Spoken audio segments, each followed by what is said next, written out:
ಎಲ್ಲರಿಗೂ ನಮಸ್ತೆ, welcome back to my channel. ಇವತ್ತಿನ ರೀಡಿಂಗ್, ನಿಮ್ಮ ಪರ್ಸನ್ ನಿಮ್ಮ ಲೈಫಲ್ಲಿ ರಿಟರ್ನ್ ಆಗ್ತಾರಾ? ನಿಮ್ಮ ಪರ್ಸನ್ ನೋ ಕಾಂಟ್ಯಾಕ್ಟ್ ಅಲ್ಲಿ ಇದ್ದಾರಾ? ವಾಪಸ್ ಬರಬೇಕು ಅಂತ ಬಯಸ್ತಿದ್ದೀರಾ? ಅವ್ರನ್ನ ಮಿಸ್ ಮಾಡ್ಕೊಳ್ತಾ ಇದ್ದೀರಾ? ಇಲ್ಲ ಅವರು ನಿಮ್ಮ ಲೈಫಿಂದ ಮಿಸ್ ಆಗ್ತಾರಾ ಅಂತ ಭಯ ಕಾಡ್ತಾ ಇದೆಯಾ? ಬ್ರೇಕಪ್ ಆಗಿದೆಯಾ? ಬ್ರೇಕಪ್ ಆಗಿರೋ ಸಂಬಂಧದ ಬಗ್ಗೆ ಉಳಿಸ್ಕೊಳ್ಳೋದಕ್ಕೆ ಎಫರ್ಟ್ಸ್ ಆಗ್ತಾ ಇದ್ದೀರಾ? ನೋಡೋಣ ಫ್ರೆಂಡ್ಸ್. ಅದಕ್ಕೂ ಮುಂಚೆ ಯಾವುದನ್ನ ಬೇಕಾದ್ರೂ ಜೀವನದಲ್ಲಿ ಪಡ್ಕೋಬಹುದು, ಆದ್ರೆ ಪ್ರೀತಿನ ಭಿಕ್ಷೆ ರೂಪದಲ್ಲಿ ನಾವು ಪಡ್ಕೋಬಾರ್ದು. ಅದನ್ನ ಪಡ್ಕೊಂಡ್ರು ನಮ್ಗೆ ಇಷ್ಟ ಆಗಿರೋ ರೀತಿ ಲೈಫ್ ಲಾಂಗ್ ನಾವು ಇಟ್ಕೊಳ್ಳೋದಿಕ್ಕೆ ಸಾಧ್ಯ ಇಲ್ಲ. ನ್ಯಾಚುರಲ್ ಆಗಿ ವಾಪಸ್ ಬಂದ್ರೆ ನಿಮ್ಮ ಲೈಫಲ್ಲಿ ತುಂಬಾ ಖುಷಿಯಾಗಿ ನೀವು ಇರ್ತೀರಾ. ಸೊ ನಿಮ್ಮನ್ನ ನೀವು ಹಿಂಸೆ ಕೊಟ್ಕೊಳ್ಳೋದಕ್ಕಿಂತ ಅದು ನ್ಯಾಚುರಲ್ ಆಗಿ ಬರಲಿ ಅಂತ ದೇವರಲ್ಲಿ ಪ್ರಾರ್ಥಿಸಿ. ನಿಮ್ಮ ಪಾರ್ಟ್ನರ್ ಪರ್ಸನಲ್ ಸ್ಪೇಸ್ ಬೇಕು ಅಂತ ಹೋಗಿದಾರಾ? ಇಲ್ಲ ಅವ್ರಿಗೆ ಯಾರಾದ್ರೂ ಮೈಂಡ್ ಮ್ಯಾನಿಪುಲೇಷನ್ ಮಾಡಿ ಅವರು ನಿಮ್ಮನ್ನ ಬಿಟ್ಟು ಹೋಗಿದಾರಾ ಅನ್ನೋದ್ರ ಬಗ್ಗೆ ನೀವು ಯೋಚನೆ ಮಾಡಬೇಕಾಗುತ್ತೆ. ಇಲ್ಲ ನಿಮ್ಮ ಜೊತೆ ಅವರು ತುಂಬಾ ಚೆನ್ನಾಗಿದ್ರು, ಒಂದು ಒಳ್ಳೆ ಬಾಂಡೇಜ್ ಇತ್ತು ನಮ್ಮ ರಿಲೇಶನ್ಶಿಪ್ ಅಲ್ಲಿ, ಆದ್ರೂ ಅವರು ಬಿಟ್ಟು ಹೋಗಿದ್ದಾರೆ ಅಂತ ಅಂದ್ರೆ ಅವರು ಒಂದು ಮೂರ್ಖರಾಗಿರ್ತಾರೆ, ಇಲ್ಲ ಬೇರೆಯವರ ಮಾತಿಗೆ ಕಟ್ಟು ಬಿದ್ದಿರ್ತಾರೆ. ಇಂಥ ವ್ಯಕ್ತಿಗಳನ್ನ ಅವರ ಪಾಡಿಗೆ ಇರೋದಕ್ಕೆ ಬಿಟ್ಬಿಡಿ. ಈ ಪ್ರೀತಿಯ ಎನರ್ಜಿ ಅವರಿಗೆ ರೀಚ್ ಆಗಬೇಕು. ನಿಮ್ಮ ಪ್ರೀತಿಯ ಇಂಪಾರ್ಟೆನ್ಸ್ ಅವರಿಗೆ ತಿಳಿಬೇಕಿದೆ. ಏನನ್ನ ಕಳ್ಕೊಂಡಿದ್ದಾರೆ ಅನ್ನೋದ್ರ ಅರಿವು ಅವರಿಗೆ ಬರಬೇಕಾಗಿದೆ. ರಿಯಲೈಸ್ ಆಗ್ತಾರೆ. ಆಗಿ ಸಂಬಂಧ ಬೇಕು ಅನ್ಸಿದ್ರೆ ಅವರು ಖಂಡಿತ ವಾಪಸ್ ಬರ್ತಾರೆ. ಅವ್ರಿಗೂ ರಿಯಲೈಸ್ ಆಗ್ಬೇಕಾಗಿದೆ ನಿಮ್ಮ ಎಫರ್ಟ್ಸ್ ಏನ್ ಹಾಕಿದ್ರಿ ಈ ಪ್ರೀತಿನ ಉಳಿಸ್ಕೊಳ್ಳೋದಕ್ಕೆ, ಅವರು ಅದನ್ನ ಕಂಡ್ಕೋಬೇಕಾಗಿರುತ್ತೆ. ಅಲ್ಲಿವರೆಗೂ ನೀವು ನಿಮ್ಮನ್ನ ನೀವು ರೆಸ್ಪೆಕ್ಟ್ ಮಾಡಿ. ಸೊ ನಿಮ್ಮ ಲೈಫ್ ಬಗ್ಗೆ ಯೋಚನೆ ಮಾಡಿ, ಬ್ಯುಸಿ ಆಗಿರಿ. ಅವರು ರಿಯಲೈಸ್ ಆಗಿ ಅವರಿಗೆ ಚೇಂಜ್ ಆಗಿ ಅವರು ಖಂಡಿತ ವಾಪಸ್ ಬರ್ತಾರೆ. ಸೊ ವಾಪಸ್ ಬರೋದೇ ಆದ್ರೆ ಅವರು ರಿಯಲೈಸ್ ಆಗಿ ನಿಮ್ಮ ಇಂಪಾರ್ಟೆನ್ಸ್ ಏನು ಅಂತ ತಿಳ್ಕೊಂಡು ಬರ್ತಾರೆ. ನಿಮ್ಮ ಇಬ್ಬರ ಎಫರ್ಟ್ಸ್ ಸಂಬಂಧನ ಉಳಿಸ್ಕೊಳ್ಳೋದಕ್ಕೆ ತುಂಬಾ ಮುಖ್ಯ ಆಗಿರುತ್ತೆ ಅಂತ ಹೇಳ್ತಾ ನಾನು ಇಲ್ಲಿ 2 decks ತಗೊಂಡಿದ್ದೀನಿ. ಸೊ ನಿಮ್ಮ ಪಾರ್ಟ್ನರ್ ನಿಮ್ಮ ಜೀವನದಲ್ಲಿ ವಾಪಸ್ ಬರ್ತಾರಾ ಇಲ್ವಾ ಅಂತ 1 ಕಾರ್ಡ್ ಡೆಕ್ ಇಂದ ನಾವು ನೋಡೋಣ. ಸೊ ಇನ್ನೊಂದು ಕಾರ್ಡ್ ಡೆಕ್ ಅಲ್ಲಿ ಯಥಾ ಪ್ರಕಾರ ರೀಡಿಂಗ್ ನಾವು ಮಾಡೋಣ. So let's start. ಸೊ ನಿಮ್ಮ ಪರ್ಸನ್ನ ನೀವು ಮನಸ್ಸಲ್ಲಿ 3 ಸತಿ ಅವರ ಹೆಸರನ್ನು ಹೇಳಿಕೊಂಡು ನಿಮ್ಮ ಇಂಟ್ಯೂಷನ್ ಏನಿದೆ, ಅವರು ವಾಪಸ್ ಬರಬೇಕು, ವಾಪಸ್ ಬಂದು ಲಾಂಗ್ ಟರ್ಮ್ ಕನೆಕ್ಷನ್ ಅಲ್ಲಿ ಇರಬೇಕು ಅಂತ ಥಿಂಕ್ ಮಾಡಿ ಈ ವಿಡಿಯೋನ ನೋಡೋದಕ್ಕೆ ಸ್ಟಾರ್ಟ್ ಮಾಡಿ. ಫಸ್ಟಿಗೆ ನಾನು ಇಲ್ಲಿ ಎಸ್ ಆರ್ ನೋ ಚೆಕ್ ಮಾಡ್ತಾ ಇದ್ದೀನಿ. So let me shuffle.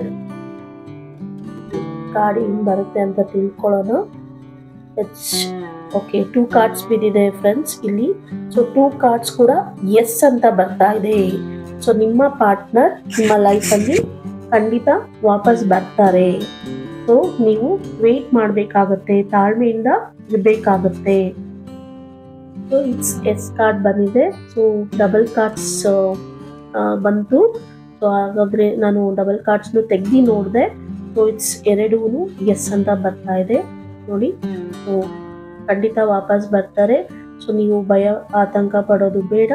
ನಿಮ್ಮ ಲೈಫಲ್ಲಿ ನಿಮ್ಮ ಬಗ್ಗೆ ನೀವು ಯೋಚನೆ ಮಾಡಿ, ಅವ್ರಿಗೆ ಸ್ವಲ್ಪ ಪರ್ಸನಲ್ ಸ್ಪೇಸ್ನ ಕೊಡಿ. ಯಾವುದೇ ರೀತಿ ಕಾಂಟ್ಯಾಕ್ಟ್ ಮಾಡೋದು, ಇನ್ಸ್ಟಾಲ್ ನೋಡೋದು, ಫೇಸ್ಬುಕ್ಕಲ್ಲಿ ನೋಡೋದು, ಫೋನ್ ಪೇಲಿ ಮೆಸೇಜ್ ಮಾಡೋದು ಎಲ್ಲ ಮಾಡಕ್ಕೆ ಹೋಗಬೇಡಿ. ಸ್ವಲ್ಪ ವೇಟ್ ಮಾಡಿ ಪೇಷನ್ಸಿಂದ. ಅವ್ರಿಗೆ ರಿಯಲೈಸ್ ಆಗಿ ಖಂಡಿತ ಬರ್ತಾರೆ. ಹಾಗಾದರೆ ಇಲ್ಲಿ ನಾನು 3 ಕಾರ್ಡ್ಸ್ನ ಪಿಕ್ ಮಾಡಿದ್ದೀನಿ. ಸೊ ಲೆಟ್ಸ್ ಸಿ ರೀಡಿಂಗ್ ನಿಮ್ಮ ಪಾರ್ಟ್ನರ್ ಬಗ್ಗೆ. ನಿಮ್ಮ ಲೈಫ್ ಅಲ್ಲಿ ವಾಪಸ್ ಬರೋದೇ ಆದರೆ ಅವರು ಯಾಕೆ ಈ ಥರ ಮಾಡಿದ್ರು ಅಂತ ತಿಳ್ಕೊಳ್ಳೋಣ. ಅವರ ಸಿಚುವೇಶನ್ ಎನರ್ಜಿ ಏನಿದೆ ಅಂತ ನಾವು ನೋಡೋಣ. ಸೊ ನಿಮ್ಮ ರಿಲೇಶನ್ಶಿಪ್ ಅಲ್ಲಿ ಸ್ಟ್ರಾಂಗ್ ಕನೆಕ್ಷನ್ ಇದೆ. ಸೊ ಅವ್ರಿಗೂ ನಿಮಗೂ ತುಂಬಾನೇ ಸ್ಟ್ರಾಂಗ್ ಕನೆಕ್ಷನ್, ಸೋಲ್ಮೇಟ್ ಎನರ್ಜಿ ಇದೆ ಅಂತ ಹೇಳ್ಬೋದು. ಸೊ ಅಂತ ಒಂದು ಒಳ್ಳೆ ಬಾಂಡೇಜ್ ನಿಮ್ಮಿಬ್ಬರ ಪ್ರೀತಿಯಾಗಿತ್ತು. ಸೊ ಇಂಥ ಡೀಪ್ ಕನೆಕ್ಷನ್ ಹೊಂದಿರುವಂಥ ಪ್ರೀತಿಯಲ್ಲಿ, ಒಬ್ರನ್ನೊಬ್ರು ಅರ್ಥ ಮಾಡ್ಕೊಳ್ಳುವಂಥ ಪ್ರೀತಿಯಲ್ಲಿ ಯಾಕೆ ಇವಾಗ ಅವರ ಎನರ್ಜಿ ಚೇಂಜ್ ಆಗಿದೆ? ಸೊ ಏನಕ್ಕೆ ಅವರು ಈ ಥರ ನಡ್ಕೊಳ್ತಾ ಇದ್ದಾರೆ ನಿಮ್ಮನ್ನ ಬಿಟ್ಟು? ಯಾಕೆ ಡಿಸ್ಟೆನ್ಸ್ನ ಮೇಂಟೈನ್ ಮಾಡ್ತಾ ಇದ್ದಾರೆ? ಅಂತ ನಾವು ನೋಡೋದಾದ್ರೆ ಅವರು ಯಾವುದೋ ಒಂದು ಚಾಯ್ಸಸ್ನ ಮಾಡಬೇಕಾಗಿದೆ. ಅವರು ಮ್ಯಾನಿಪುಲೇಟ್ ಆಗಿರ್ಬೋದು, ಬೇರೆ ಏನೋ ಅವ್ರಿಗೆ ಮುಖ್ಯ ಅನ್ನಿಸ್ತಾ ಇರ್ಬೋದು, ಅದರ ಬಗ್ಗೆ ಚಾಯ್ಸಸ್ನ ಅವರು ಮಾಡೋ ನಿರ್ಧಾರನೂ ಮಾಡಿಲ್ಲ ಇನ್ನ. ಸೊ ಅದನ್ನ ಆ ಚಾಯ್ಸಸ್ ಮಧ್ಯದಲ್ಲಿ ಅವರು ಕನ್ಫ್ಯೂಷನ್ ಅಲ್ಲಿ ಇದ್ದಾರೆ. ನಿಮ್ಮ ಜೊತೆ ಕಳೆದಿರೋ ಎಮೋಷನ್ಸ್ ಡೀಪ್ ಆಗಿದೆ ಅವರ ಜೊತೆ. ಒಂದು ಗುಡ್ ಬಾಂಡೇಜ್ ಇದೆ ಅಂತಾನೆ ಹೇಳ್ಬೋದು ನಿಮ್ಮ ಸಂಬಂಧದಲ್ಲಿ. ಆ ಒಲವು, ಆ ಪ್ರೀತಿ ಇನ್ನೂ ಹಾಗೇ ಇದೆ ನಿಮ್ಮಿಬ್ಬರ ಮಧ್ಯೆ. ಅವರು ನಿಮ್ಮನ್ನ ಕಂಪ್ಲೀಟ್ ಆಗಿ ಬಿಟ್ಕೊಟ್ಟಿಲ್ಲ. ಹಾಗಾದ್ರೆ ಏನ್ ಬ್ಲಾಕೇಜಸ್, ಅಬ್ಸ್ಟೆಕಲ್ಸ್ ಬರ್ತಾ ಇದೆ? ಅವರು ವಾಪಸ್ ಬರೋದಕ್ಕೆ ಆಗ್ತಾ ಇಲ್ವಲ್ಲ, ಯಾಕೆ ಈ ತರ ಆಗ್ತಾ ಇದೆ ಅಂತ ನೋಡೋದಾದ್ರೆ, ಅವರಿಗೆ ಈ ತಕ್ಷಣಕ್ಕೆ ಪೀಸ್ ಆಫ್ ಮೈಂಡ್ ಬೇಕಿದೆ.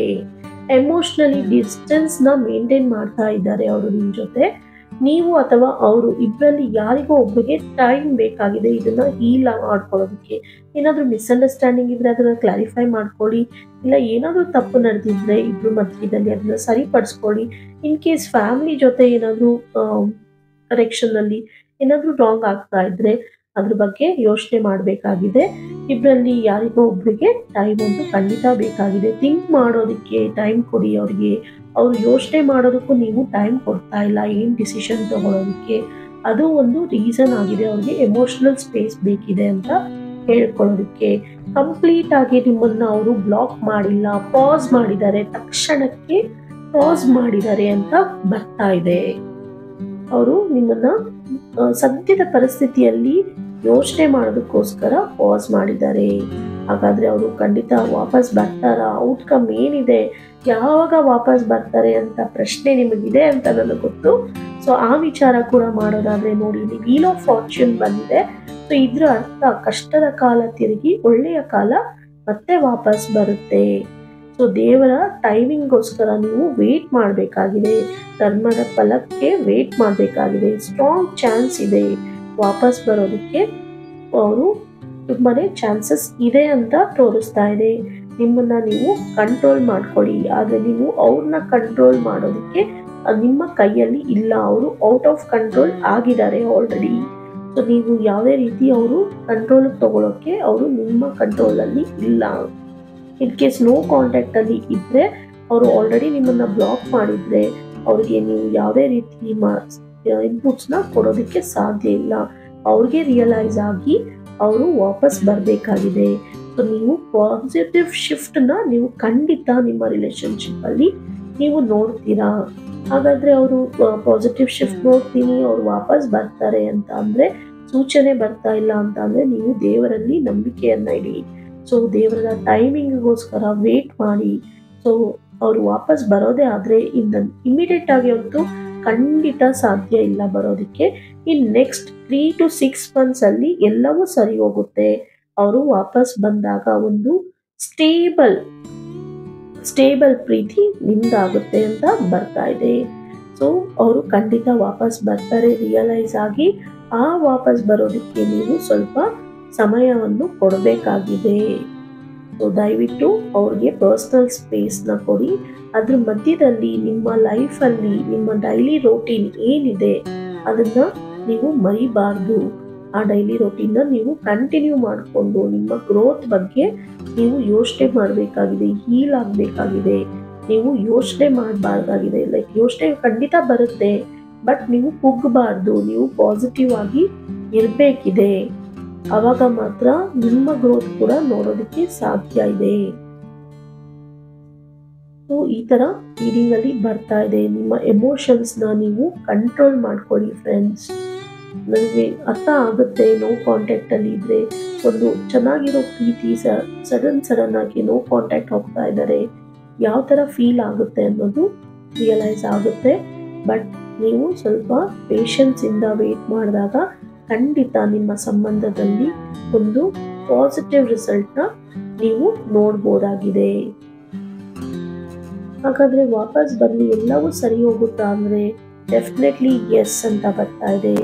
ಎಲ್ಲವೂ ಸರಿ ಹೋಗುತ್ತೆ. ಒಂದು ಸ್ಟೇಬಲ್ ಲವ್ ನಿಮ್ದಾಗಿರುತ್ತೆ. ಹೀಲ್ ಆಗ್ತೀರಾ. ನಿಮ್ಮ ಲೈಫ್ ಬಗ್ಗೆ ಫೋಕಸ್ ಮಾಡಿ, ಗ್ರೋತ್ ಮಾಡಿ. ಯೂನಿವರ್ಸ್ ಇಂದ ನಿಮಗೆ ಹೆಲ್ಪ್ ಸಿಗುತ್ತೆ. ನೀವು ರಿಯೂನಿಯನ್ ಆಗ್ತೀರಾ.